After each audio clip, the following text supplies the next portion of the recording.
I haven't had a bad day in this place. For reasons which are not to do with me at all. The studio works really well because I spent so many years in Air Studios, and when they were in Oxford Circus and then subsequently in Hampstead. And I got to know the people. I went to Montserrat in the past, and so we have a long history with them. And of course that means quality technical backup. The attention to detail in every element is what makes it all work. The ethos being a combination of the old and the new. And of course, you look around, as you'll see, every piece of equipment is fully functional, first of all. And there's a lot of vintage equipment here, a lot of gear that people have probably never seen, and young producers have very rarely get to see. So we're very fortunate to have that. Not saying that they're always the best to use, but they're there and they're always operational, they're always working. We have 3 consoles in Studio One, which we're using. We have this huge Neve 88R, which is a modern-day analog console. That is the main hub of everything. And we're recording the main drum kit through that, plus all the other instruments and everything else that goes with a recording session. We also have the EMI TG desk off to the side. That was the desk that was owned by EMI, and it was in Lagos, and it was used by Paul McCartney on Band on the Run.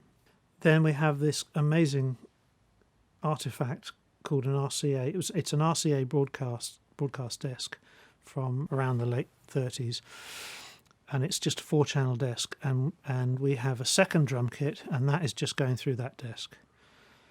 And the headroom on it is astonishing. It's off the planet. It's just the most incredible sound. And then we have the old EMI Red console, which is familiar to anyone who's seen the Get Back documentary film. The Beatles desk, basically. It's got everything. I would find it hard to make an argument that this is not the greatest recording studio in the world. From the equipment to the crew to just the sound and the vibe and everything, it's got just about everything. What we do is we combine the old and the new. So we try and have the best of both worlds. I think this is probably the last studio that will be built that way, given the economics of the business and what's happened with the business. They just don't build them like this anymore. So it's a proper studio. The monitoring in both rooms, we're in control room 2 here. If you can't hear it in here, then it doesn't exist. It's just the monitoring is pretty spectacular.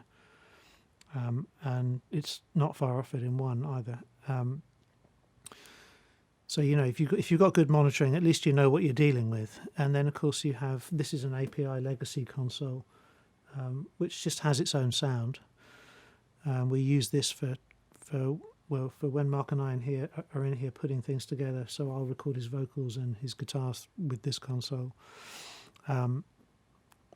So it's just pretty much anything you want is here. This is a spectacular studio, not in the sense of, I've been in studios, we all have, that are much bigger, maybe more exotically stocked with all kinds of just endless warehouses of available equipment. What British Grove has, it's got the best versions of any individual item you can find. Everything is maintained to just a consummate level.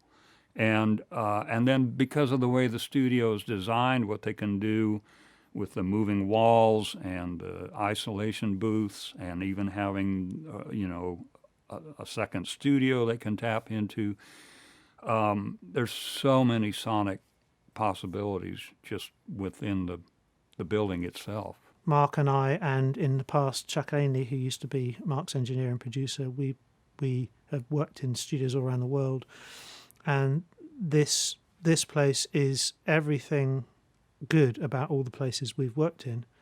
and everything bad in those places taken away. But it's a wonderful tradition, the best of British recording.